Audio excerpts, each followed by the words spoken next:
What it is, guys, it's your Dino. We're back here again with another review, so let's just get straight into it. This review is for Voltaire the Vegan Vampire. Voltaire the Vegan Vampire was provided to me by Stride PR, and it is definitely an odd game. Best way to describe this game is a tower defense roguelike is the best way I personally could describe it for you. But it's actually quite fun. I feel like they've done a very good job with the game. I feel like it has a lot to offer, and it is definitely one that would surprise a lot of people. I feel that the game is unique in the fact that it is developed by Digitality Games, and the lack of accessibility in this game, whilst is an issue in my opinion, it's not really one that I would see affecting a lot of people because the game's controls are very simple. It does have very bold text, which is easily to read by people with dyslexia. It doesn't have any color blindness features or anything like that, which is a shame. But they've done a very good job with trying to make the game as easy to play and as easy to be as accessible for everyone to get involved and have a fun time with it. The instructions are clear and concise and easy to read, in my opinion. And that's pretty much all this game really needs.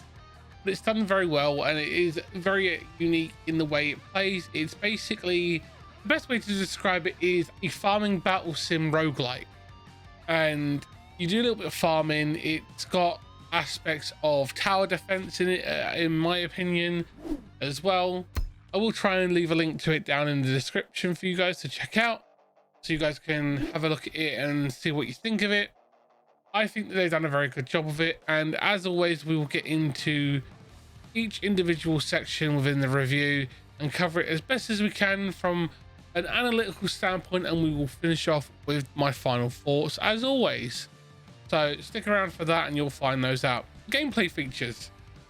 It is, as I said, a farming battle sim roguelike game developed by Digitality Games, and it is available on Steam. I don't believe it's available on any other platform just yet. I hope it does come to every platform, because this feels like a game that would be very well received across the board by a lot of different teams and developers.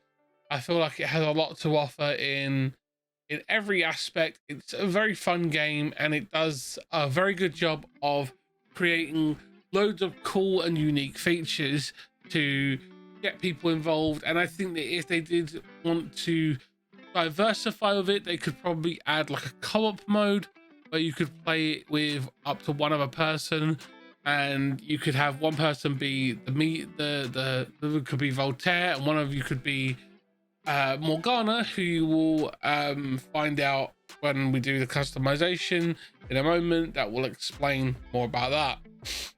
So the gameplay features are very simplistic. I feel like they've done a very good job. It's very easy to follow. It is a game that you will have to go through the tutorial because it's ingrained in the game. It is very fun. I did have a little bit of a trouble with it because of my disability. I was struggling today when I was playing this, as of recording obviously. I'd played the game prior to its release. I was given a copy and I had early access to it, and when I done recording of the gameplay, I was struggling to play. I was having tick issues, and I was struggling to get my hands to do as they were told.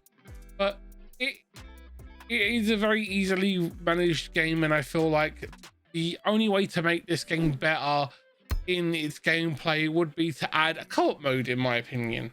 We'll get into my final thoughts later on.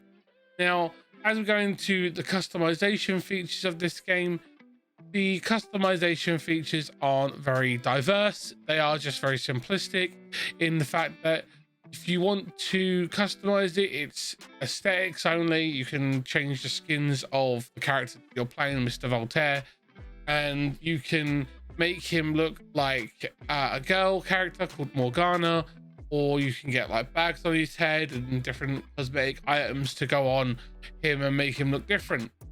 He uses a day-night cycle based on your hunger, and they've done a very good job with that, and it does play very well. The customization system is very well done. I feel like they have definitely taken inspirations from other roguelike games out there, like Hades and Vampire Survivor. I feel like they've done a very good job of inspiring a lot of people with unique features in this game. I do like it. I feel like they've got a nice blend of action and sim elements in there, and the customization in how you approach each individual night cycle and day cycle is very well done. It does require you to just think about how you're laying out your plants and stuff like that, being defensive and offensive. That's just the way it is in this game. So we're going to get into the player recommendations now, and I would recommend this game to anyone who is a fan of roguelike games or farming sims or farming battle sims or tower defense games. I feel like this is a game that would work very well on and off stream, or for both casual and hardcore players. And I personally would love to see this come to Xbox and PlayStation and Nintendo Switch. I feel like it would do very well on all the different console platforms, and especially well on the Nintendo Switch because of it being a handheld console. It would allow that hybridization and that adaptability. Now, we're going to get into my final thoughts on this one, and I'm going to just explain where my mindset is on this one and where I stand on it. I feel like this is a great example of a genre that is evolving and growing and becoming something more than what it originally started out with. Roguelite and roguelite genres have evolved and been diversified and hybridized a lot recently. They've taken Dark Souls features, they've taken farm and battle roguelites, they've got tower defense roguelites, you've got dungeon crawler roguelites now, and there is so much diversity in this genre now that I'm personally hard pressed to find two comparable roguelites that I would say are similar.